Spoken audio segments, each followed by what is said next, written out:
Here at the Talkhouse Podcast, we want to hear from you, about you, our listeners.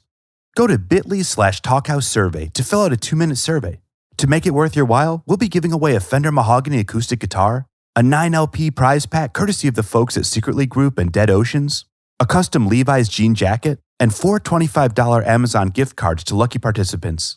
That link again is bit.ly/Talkhouse survey.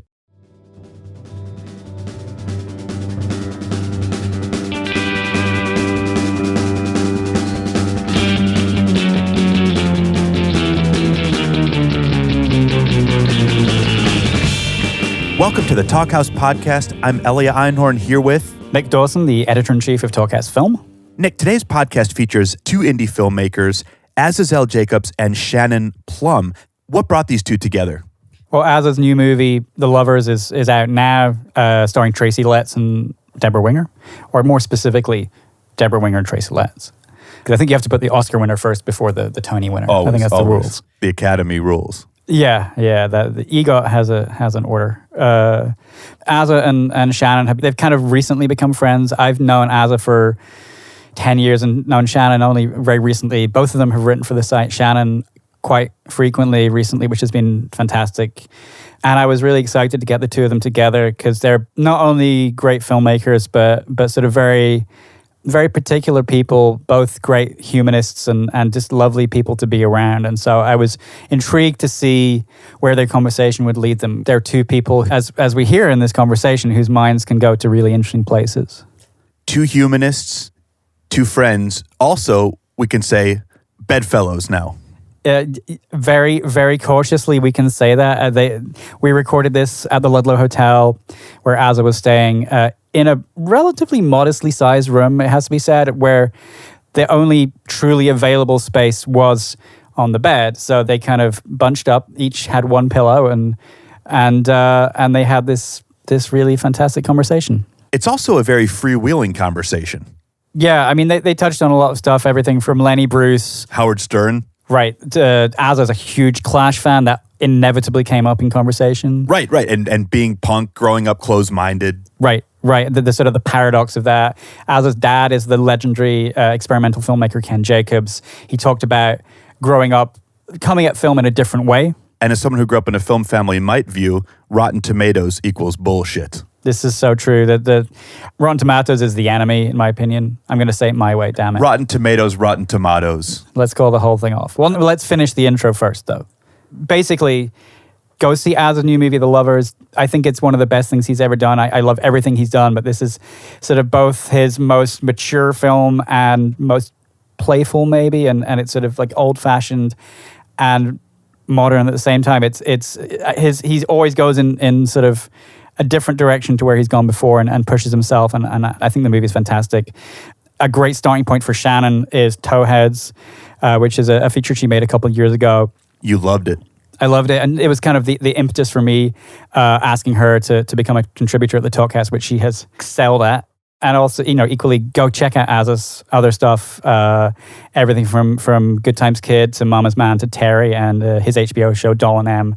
It's all great stuff, and these are 2 people whose sort of deep understanding of human beings informs their work in a way that I think is really special.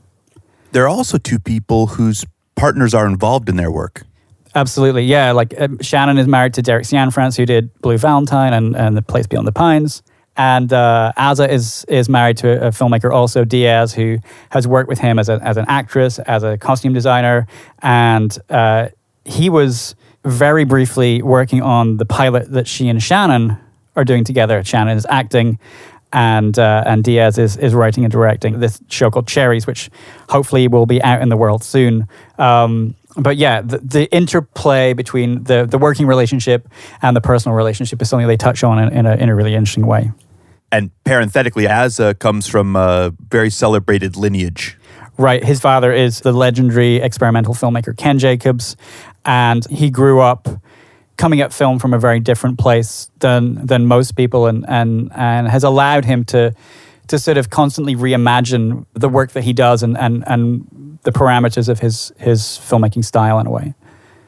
He talks about that and many other things in this conversation. Should we roll it? Let's roll it. That's it, we're going? Yeah, let's I think we should keep going. You Okay. know, like they shoot horses, don't they? You know, like we'll keep talking until we fall down. Oh no, Yeah, I'm not a good talker though. Okay. Well, yeah, that's why I'm excited for this. I want this to be a silent interview. Okay. Ow. Hey. Okay. Aza. Yes, Shannon. But see, I feel like I should be asking you questions. Well, Okay. we can. Yeah, ask me a question. Well, how you been doing? Well, that's a good. Question. Today I feel very different than I've been feeling. So I've been feeling totally up and down with kind of my heart and my throat. You know, just this whole period of just really it's been this past week where I've gotten to see the film for the first time with an audience, and now the film is out today, and so it's just been that feeling where your heart is in your throat and you're just totally confused. You're just trying to figure out what it is and try to feel everything. But today, maybe because it's New York City and it's the rain, which is when I love the city the most, I'm feeling really happy. And also maybe just because the film is out now this morning, you know? So it just kind of feels like I really feel like I did the best I could, and I feel like everybody involved has. All right. So when I saw you and Diaz, we went to the premiere, and then you had 2 more screenings that you went to. Did you sit in those? And No, I haven't sat through the film since that screening, actually. But I do come in at the end, and I'm starting to get a sense of the room, and I am poking my head in because I just have to know if people are laughing. And see, you're addicted to the laughter, aren't you? oh yeah, I can't. Well, that's one of the biggest reasons that I wanted to do this with you when Nick asked, is because you, after that screening at Tribeca, you turned to me and you said, "So you're a comedian?" And I was like, I think I am. I felt like it for that night. I never felt that way, you know? Like there was 850 people laughing that night, and I just never felt that experience. Like these are not just jokes, like I'm stand-up jokes, but these are things that I find funny, and when you find it, other people do too, at least in that moment, wow. I totally get it. You know, I love, there's so many comedians, I guess, you know, we all do, but I think if anything, like, I may have been most influenced by comedians. Yeah. I mean, there is something about that laughter. I was thinking, because the same happened with me with Towheads. Like, I've always been watching my movies, they've been in a gallery, or there's like one person chuckles or something, and it's nothing. But that night, like when I heard everybody laughing, I was like, it moved me, because I was like, you know, all these other movies, they're trying to like scare people, and they're trying to like make people cry. And there's like, I've never felt anything as powerful as hearing like 900 people laughing, like all at once. That's exactly it. You know, Deborah has been saying, they've been asking her, you know, did you expect people to be laughing as much? And she's like, you know, I read this straight. We acted this straight. I didn't see, like, when I was reading the script, when she was reading the script, she wasn't, like, laughing out loud. She could see that there was humorous things in there, but she never thought of playing it as a comedy in, like, all right, this is to be, here's the joke, here's the joke, here's the joke. And I think so much of, at least for me, the humor works because of that. Yeah, it's the subtleties that I see that people, well, I was laughing at, you know, the faces and it's like the silent humor that is funny too, you know? Yeah, and also for me, it's the truth of it, you know, like that's the thing that, you know, when we think of at least the, you know, Louis C.K. or any of these comedians that I really admire, you know, it's just like you're laughing because, oh, they're connecting the dots and you're like, oh, no, you're right. Yeah. It is the truth. It is, that's true. It is the truth. Well, I was, from a very young age, I got really obsessed with Lenny Bruce. I mean, that was probably the first comedian. My parents gave me a record, and then friends, and just, I'd go to bed listening to him all the time. And that was his whole thing, you know? It was just like, can you believe this is what's happening? No, can you believe it? Like, this is so unbelievable that it's funny, you know? I mean, obviously all these other things, but I always felt like that's what it was going about. Like, this is right in front of our face. How can we not see this? Yeah. And I'm going to show it to you. I know. I think the same with me. It was Richard Pryor, and I don't think he puts his comedy in the form of jokes, but he's telling you the story of what it's like where he is, you know, or where he's from. Yeah. And that, to me, that truth is what's hilarious and people relate to. Well, you know, we may separate on this, but you know, I've been listening to Howard Stern now for 30-something years, you know, since I was 14 or 15. So that's the thing. Like, I've gone through all the things that could be, you know, offensive or all those things. Like, I've grown with him. If there's any voice that I've probably heard as much as my parents, it's been his. As he's kind of grown as a person and his comedy, and he's changed and the whole show has changed. But I sometimes wonder, like, how could that not have had the biggest effect on me? Because that's it. He's always talking about his own feelings, his own contradictions, his own, you know, how sure he is about something, and then a year later he's totally sure of the opposite, or whatever that is. And I find just admitting that to be, you know, I find my way in with that. And then on top of that, I think he does it with kind of so much insight and humor and people around him. What, you mean because he's like a hypocrite? Well, I think he just sees. I think he's, you know, I definitely think of, like, the thing is that when you listen now, you're listening to, for me, 30 years of, like, so there's things in there that are referenced 25 years ago. So there's this whole other narrative that's going on. I don't know what it's like to be, I would never tell somebody, you should start listening now, regardless of how strong I feel, because I'm hearing it as this long odyssey. It's like The Godfather, you know, has this, like, deep thing, and this happened, and that happened, and this happened. But, you know, I think of myself, like, and sometimes I'll hear earlier shows and they'll just be, I guess, you know, offensive in lots of different ways. But then I think about myself at that age, and I think about how stupid I was and how many things. And I think just still being part of that and not saying, like, I've always been this person. I was a very, very close-minded kid, even though I was being raised in such kind of a open-minded environment. Or maybe that's why, you know. How were you closed-minded, though? I had this, like, very, you know, I fell in love with the Clash at an early age, and I had just this very strong definition of punk, what punk was. And it was like a very kind of macho thing. And it just, like, you either you're this way or you're that way. And, you know, as an early, like, I got to see the Clash broke up, right, in 80, well, let's just say, in reality, they kind of broke up in 83, but they, you know, there's little things that went on afterwards. But the guitarist Mick Jones started a band right after Big Eye Dynamite, and they went to play a show here in New York City, and this is the first show I went to, and I was 1985, so I was probably 12 years old, and I went with my best friend Piero, and we waited there, and we had our Clash shirts on, and this was going to be his Clash. Like, we were just so excited to see what this kind of new Clash was. And we go there, and we're all dressed up, and he starts playing this really dance music, and we just couldn't believe it. I mean, I don't know. We just couldn't understand it. And then he played Prince, 1999. And we were yelling for Clash songs the whole night. Stay free, stay free, stay free. We were so offended. We were so upset. And now, obviously, like, that's the fucking punkest thing ever. Of course, man. There were so many people that went there for this thing, and he gave us something else. And it took me a while before I realized, like, he is playing what he loves, and that's ultimately, like, punk. That is.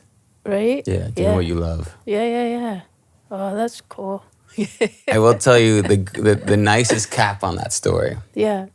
Is I read an interview and Spin Magazine with Mick Jones soon afterwards, and asking, how did the New York shows go? And he's like, they went great, you know? And they're like, were there people there that were asking for Clash songs? He's like, you know, there was a guy there that was yelling, "Stay Free" over and over again. But you know what? People got so upset with him, they took him out and they beat him up. Was that you? No. Oh. I mean, no. I think he was making, either there was another person just like me, or he just made his end of the story. You know what I mean? Yeah, like I think he was talking about me, but I think he just added this nice twist the way that he wanted to see it. And I was like, all right, either, because they did play 2 nights. Either there was another me doing the exact same thing with him twice a night, and the second night that person got beat up, or this is his version of how things ended. I like to think it's me, though. Yeah. I got. Can I? I'm gonna ask you something. Yeah, please. This So today I saw on Instagram. I'm connected to the IS or whatever it is, the International Space Station, and this guy, the guy who's been out there a year in space, just came back to Earth, and they had to show him how to walk again because he can't. His body isn't used to gravity, so he was walking like a 1-year-old. And I was thinking, you know, maybe that's why babies can't walk yet, is because they really come from outer space. Wow, I was thinking that the opposite, that maybe they told him who our president was, and he lost the ability. No, but isn't it? Yeah. Don't you think that's a possibility? That babies came from outer space, or all of us? Like we all, yes. You know, like somewhere. I think that's proven. We don't have there's no gravity for a baby, right? Well, that's true. I mean, that's the... Or that's because he's in the womb. Well... Is there gravity inside the belly? You know, you would know this better than I. I guess I wouldn't, though. Yeah. I don't know, but I like this idea because I know that one of the things that I got to study with Stan Brakhage, and his main goal, at least according to how I felt, one of his main goals was to see again the way that he was as a baby before, or as a kid, before he knew. We were told, oh, the sky is blue and the grass is green. What was that like before we had this? And we can just kind of look up and go, oh yeah, the sky is blue today, the sky is gray. What if you take that away? What do we see? Who are we? And what is this world? And that's what I think of when you say that, like that feeling of just like getting back to that place of otherworldly. Yeah. Just discarding like all that you've learned about the world, yeah?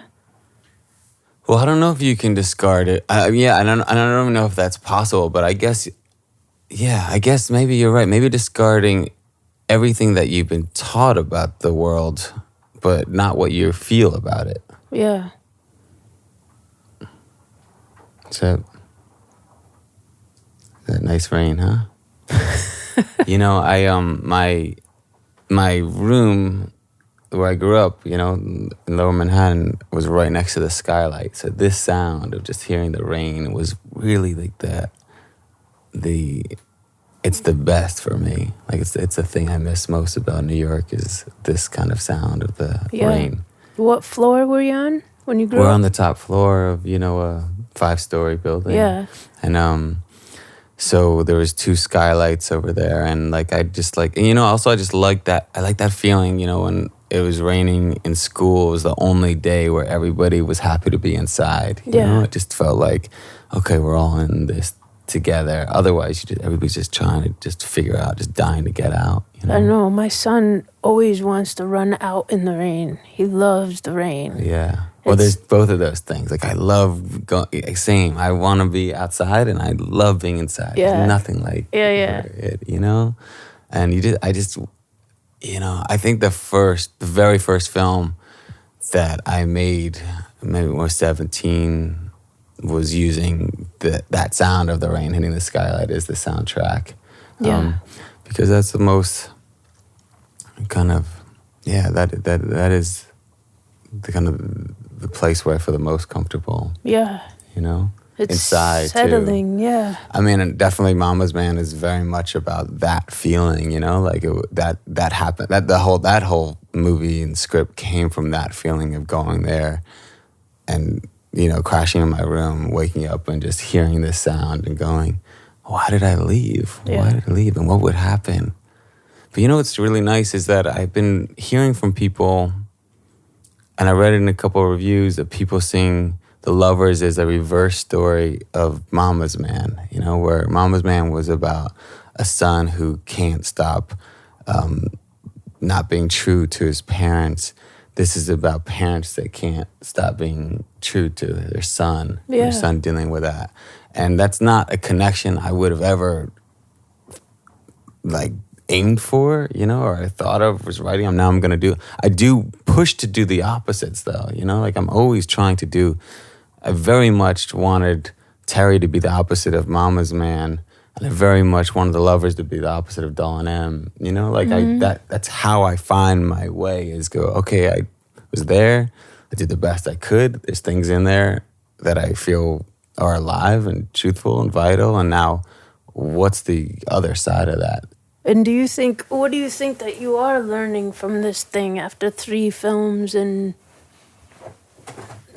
being on morning shows and like, was that Well, that's a new thing. I mean, that's just bizarre. That was the most bizarre thing ever. I just felt like, I can't even understand, you know, that, it's a different language, you know, like, I don't know if you knew this, I didn't know this, but during the commercial breaks, those guys are talking just like that during the break too. They're just yelling, you know, yelling. Who, the talk show host? Yeah, I was on this morning show, you know, and they're really caffeinated and they're really like, everything is just explosive. Like, oh my God, there's a chipmunk on the tree. And so I was like, Deborah and I walked in there, we were just looking like, what the fuck is going on? This just felt like people tripping, you know? And so suddenly we get in there and it's a commercial break and they're talking, but I think we're on because they're still going like this. Yeah. Do you know what's going on? And then all of a sudden, I understand now because then we were on and they want to stay on this level. It's that thing we were talking about the crew. Like, I bet you if they dropped down, it's so hard to get there. Oh, but they were on the top of the mountain. Yeah. And then for that whole interview with Deborah and I, we're trying to get up there. You know, we're trying to get just like, and I'm a person that, my sentences don't end, maybe you realize, but like, you know, I have trouble ending sentences. But in that case, I was like, Deborah did say, talk fast and quick. Talk fast and short, you know, right before going on. I was really trying to remember. Were you really nervous?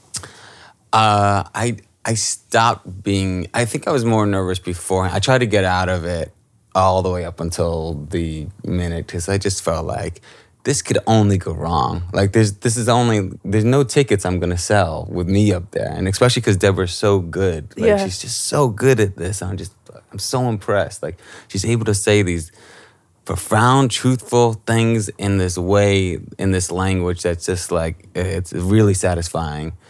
And then, you know, so where did this come from?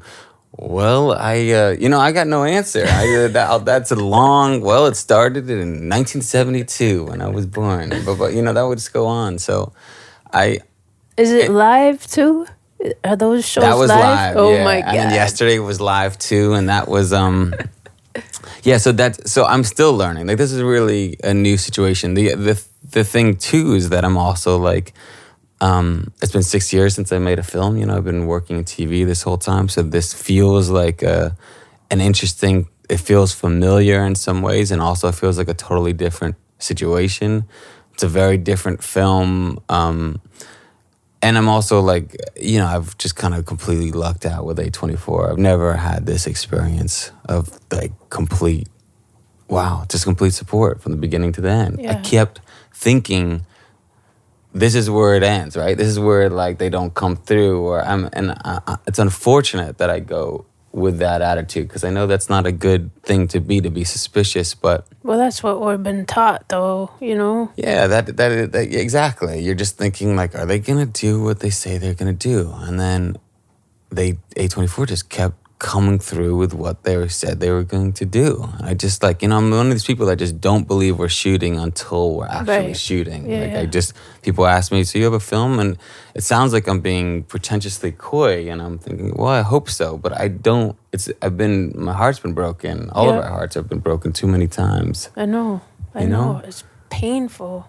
Yeah. So on one side, you're really trying to, that these things won't happen unless you fully believe that they're going to happen. On the other side, like only a fool would fully believe it's going to happen. This lady told me the other day, she's a producer, and I said, I'm never going to get this movie made. And she said, you know what, Shannon? She said, the only person that can stop you from getting your movie made is you.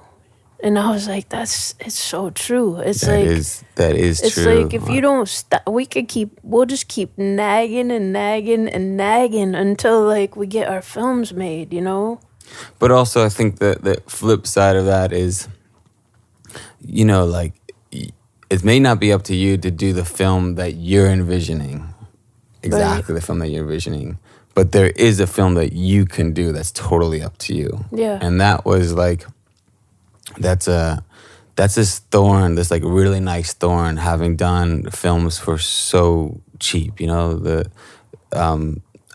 think that's why your movies, the intimacy, you're getting really good at the intimacy, and you don't need a ton of money to make what you're doing. The ideas are in the relationships, and that doesn't take a lot. You know what I mean?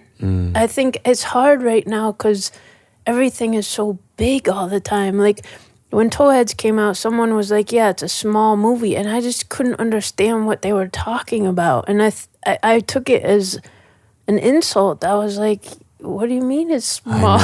I know. and I've caught myself saying that to my dad, who makes films for $100, features for $100. And he's just like, oh, it's a small film. It's, made for $100,000 or $300,000 or $500,000 or $1 million, and it's just like it's very hard not to get warped because you're hearing that all the time. Your own work is being, and you're finally working with crews and people are getting paid and union and all these things that seem so big to me, huge, and then still it's said like, oh, it's a very small, intimate film, and which maybe they're talking about something else, but it's hard for me not to start using those same words. Oh, I'm just planning on making a small film, it's under $1 million.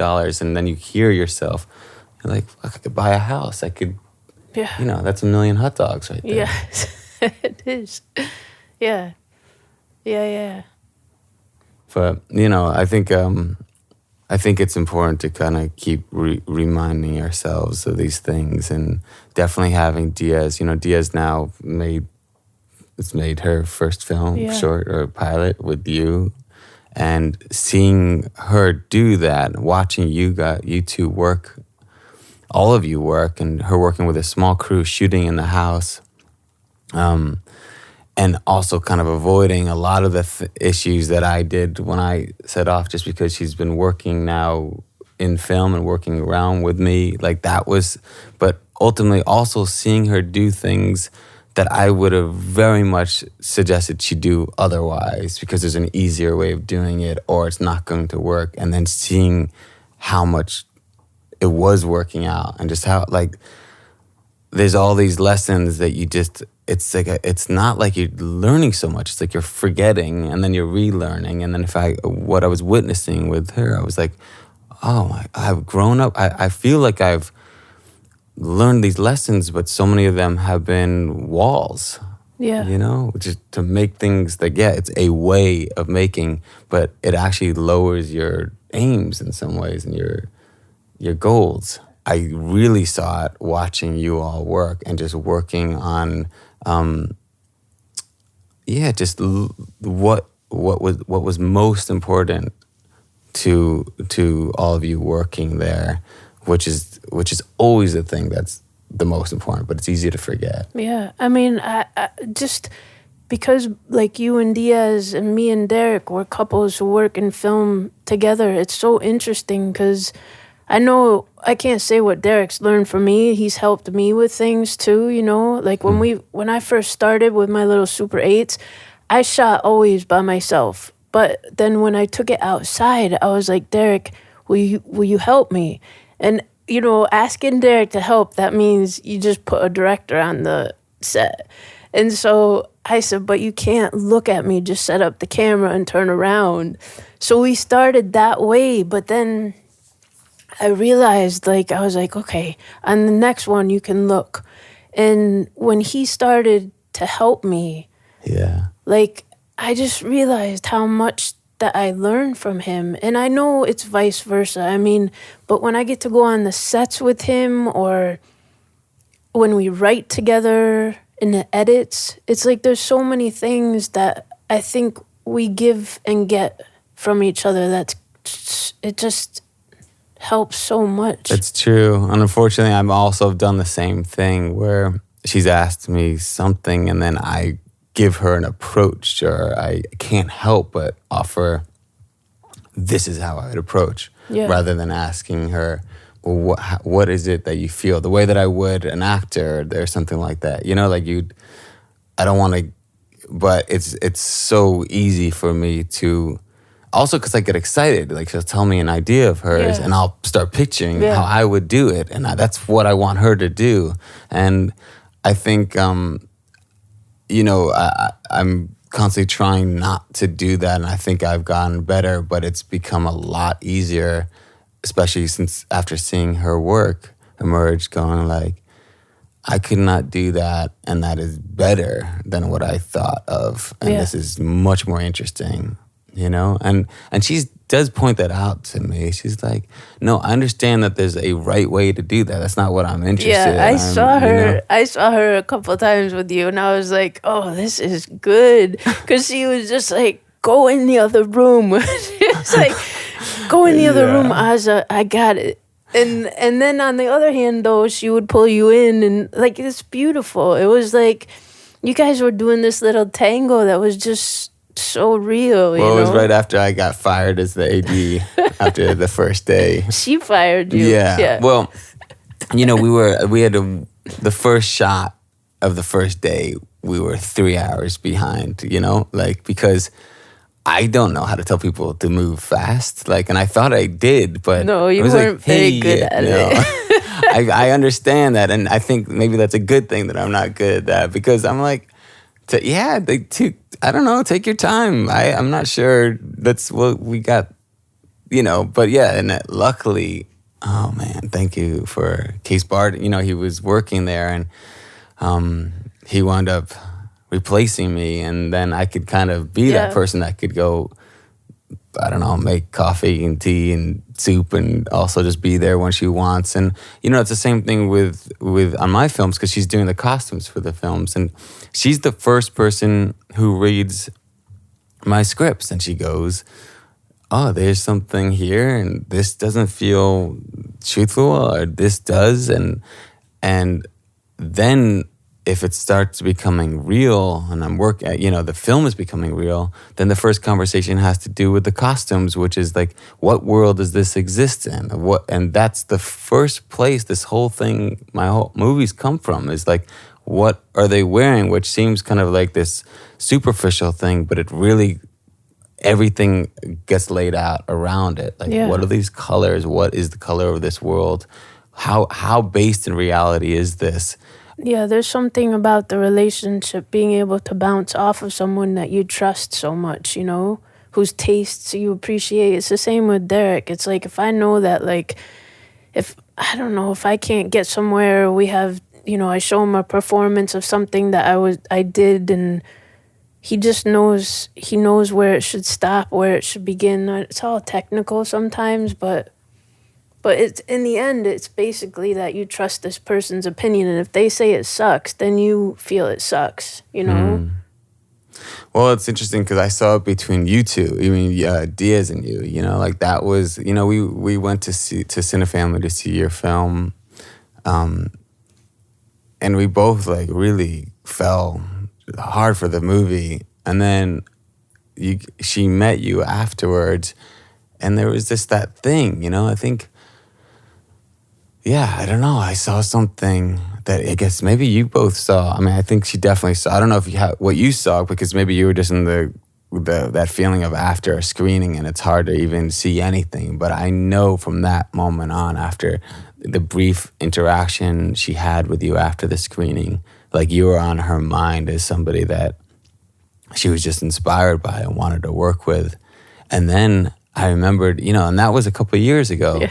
And then suddenly you're showing up at the door and we're realizing like she's written this whole thing with you in mind, but we don't know who you are and you don't know who we are. And it's just like so odd, because I'm sure who we thought you are wasn't you.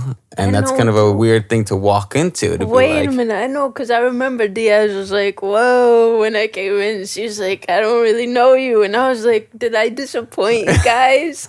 I was like, whoa, you guys, really? Very, very quickly, I could see like such a cool thing that you hope for, you really hope for it to happen between the two of you. And I saw you pushing each other apart and together in all the ways that you want. Yeah. Creatively. No, when I felt like I met some friends that I needed to meet when I walked in there with you guys. Mm-hmm.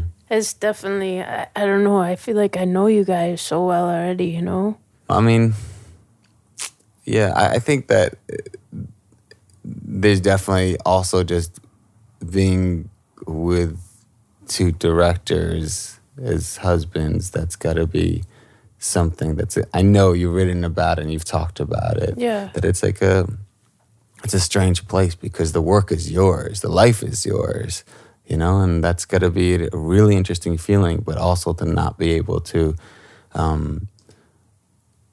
have the same relationship to its effect, but really feeling the effects just as much as I think the person you're next to. Yeah. I mean, there's so many times where Diaz will feel stronger about something that's happened to me in this business than I will, or I'll be able to. And a lot of times she turns out to be right about things, but I have to always say, well, you don't know how it is. Like, this is part, it's okay. It's like, I have to be a certain way. I can't suddenly just start fighting, or I'm going to just, if something is going on in the wrong direction, she's very quick to see that, and I'll talk to her about it. And she's very quick to push me to try to put things in it, correct things in the right track.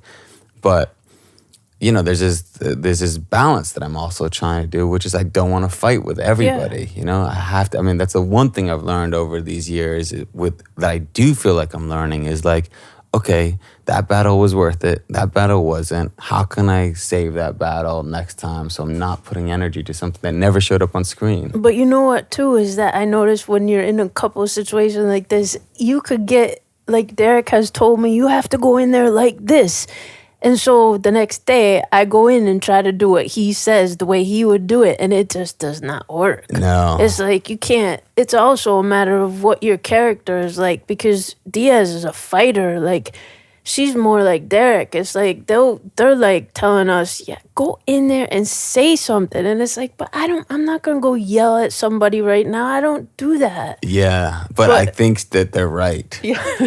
That's the problem. They probably are, but I can't do stuff like that. I mean, I've written out what I should say before, just to be like, this is wrong, and then I'm just like, this is wrong, but I can be very strong. Like I know you can too. Yeah. Like, we're fighters in different ways, and I think that's also something that I'm saying to her, like, yo, you'll see when you're in this room. It's not that easy just to tell everybody they suck, like it's you just have to kind of, you're going to have to listen to them, and you're going to have to figure out the words, because you're trying to make something together. Yeah. And you're too far down the line to not. And how can you make this yours? It's like this. But look, I love, there's all these heroes that we have that seem like they didn't compromise. And my dad's never compromised. Never. but it's also meant that he's made this work on his own, you know? I know. And first and foremost for himself. And he's meant that growing up with so many empty theaters too. And there was something that I you know, that was a really kind of painful thing for me as a kid. How did you feel when would you go around to like things that he had I and sure did. sit in an empty? Yes, and it affected me because I know, first off, for whatever reason, maybe because I saw it, I really liked the work because I was seeing it before I had a sense of what narrative was. So I wasn't looking for a story the first time I saw it, and so I could see, and I could also, the conversation of the house was going into the work, and I also, like, you know, he's making his work first and foremost for my mother. Like, I know that that's their relationship. He trusts her more than himself, whether something is working, whether something is alive. And so I saw this work. I found it really interesting. Like I was taken with it or whatever, you know, like it was work that seemed as good as anything else, as far as I understood. But then, you know, a lot of times, especially, it's changed now that he's older and has this, you know, a stature, you know, but as a kid, that sound of the seats snapping back and people walking out and being really left in an empty theater was like a sound that I heard over and over and over and over again. And why? He would take you, like, how old were you? And where would he take since you? the beginning, I was just being from the very, very beginning, there was a theater called The Collective that students of his at Binghamton started a couple blocks away from, you know, on White Street. And really, from my first memories as a little kid was just falling asleep under the table when they'd be showing work to each other and having these long conversations that turn into big fights over it, because that was their whole audience. It was just them. Like, that was the pay for it, you know? And so, but then they'd have shows and maybe there'd be something, you know, these critics, Jonas Mekas was writing for the Times, and there'd be like real people writing real important words saying this is really important, and I'm sure that would attract people. And a lot of times it'd be older people in museums, and they'd be so mad. They get so mad. I mean, I remember as a kid, this old man standing up next to me going, "What is the point of this, Mr. Jacobs?" And storming out. And I'll always remember and just like sinking down on my chair, you know? But the flip side of it would be that there would be like, at the very end of the screening, it wouldn't just be me and my mom, but there could be, and maybe whatever friends, but there would also be like maybe 2 or 3 people that stayed that would go up to him like they couldn't, like a long lost brother, you know, like just a person that you go, I didn't know that this was possible, and this is what I experienced. I didn't know that experience was possible with film. And so I took that, and I remember like at times when he was down, I was like, I'd always, you know, I've been kind of more on like if the optimistic side of things, and I'd go, but with each screening, you know, there's these people that come up that have had their lives changed. Like, what more could you hope for? Yeah. But then, you know, I had this experience, going back to the Clash, you know, I had this experience when I was 9, and I see them, and I'm seeing the Clash play, and I'm seeing Strummer up there, and I'm seeing what on stage is, I'm seeing what I felt my dad's films were. I'm seeing this thing that I felt was so truthful and so pure and so alive and beautiful and just powerful. But the opposite is that it's full of people that are just loving it, you know? Yeah. The whole place is full. And I think so much of what I've been trying to aim is for somewhere in between those, you know? Like, I don't need a full stadium of people, but I really, like we started off by talking, that feeling of hundreds of people laughing. Oh my, wow. But on your own terms is the goal. Yeah. But do you think that you had to compromise something to be in between the Clash and your dad? No. Well, maybe not in this. I don't know in which ways. I mean, yeah, I guess I guess I'm always compromising in something, you know, like you're just definitely like, you're compromising in your days of shooting, and you're just shooting at a certain approach, and those compromises I look as limitations that I'm trying to embrace. But I do know that, you know, I'm dealing with a lot of things that don't ultimately wind up on the screen, and you're holding your tongue a lot of times about certain things in a way that my father just hasn't had to. He just hasn't had been.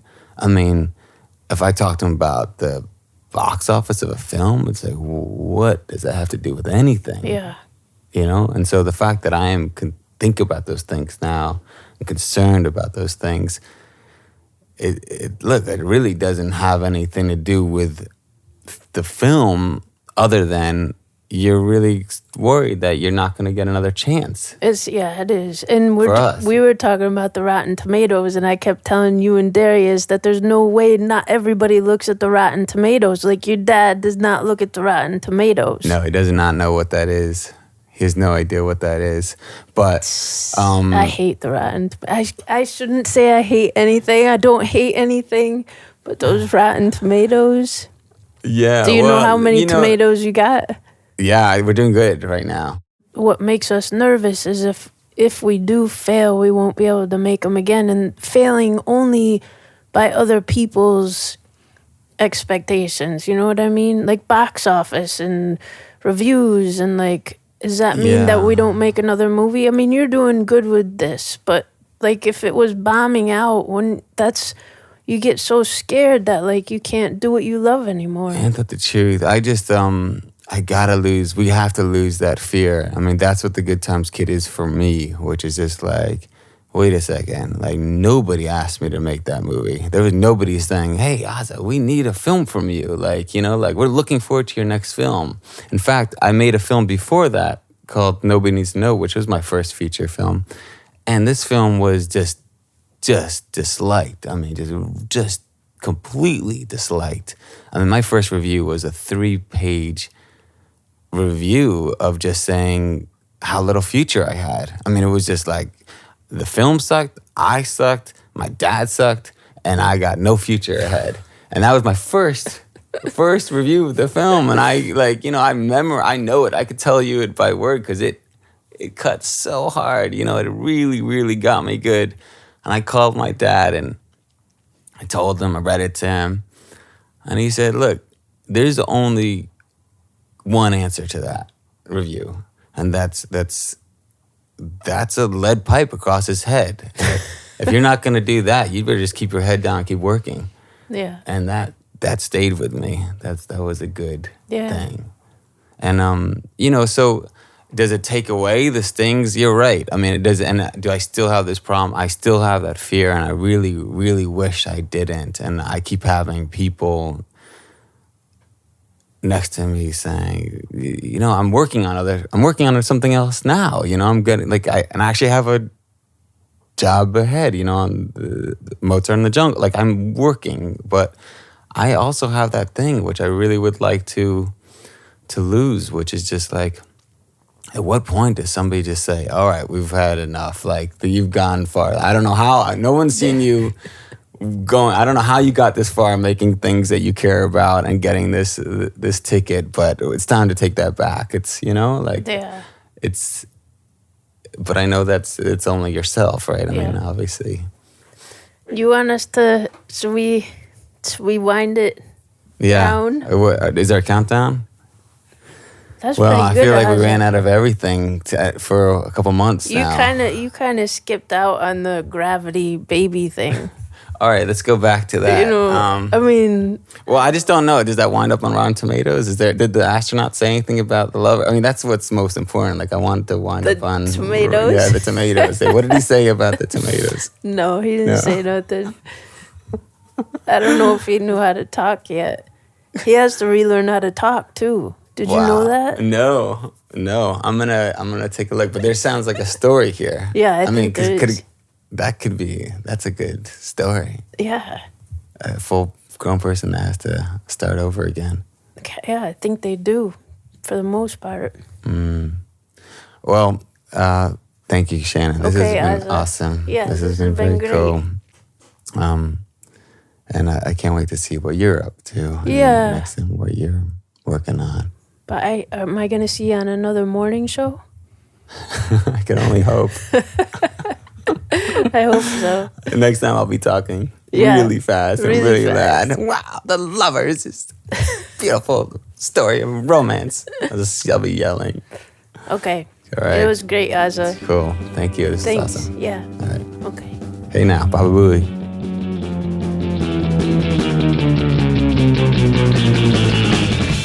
I'm Elia Einhorn, back here with Nick Dawson. Which is me.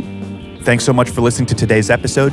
If you enjoyed it, or if you enjoy our podcast in general, please rate and review on iTunes and Stitcher so that other people can find us. Reviews are not a bad thing. Ratings are not a bad thing. You know, we can transcend Rotten Tomatoes. We can do this thing. If you haven't had a chance yet, head over to bit.ly/Talkhouse survey to let us know about you and get a chance to win one of the amazing prizes. Yep, we've got some great stuff there. Do it. Tune in next week for Cozy Fanny Tootie of Throbbing Gristle in conversation with Patti Smith Group's Lenny Kaye. Sounds great. Thanks for listening. See you next week.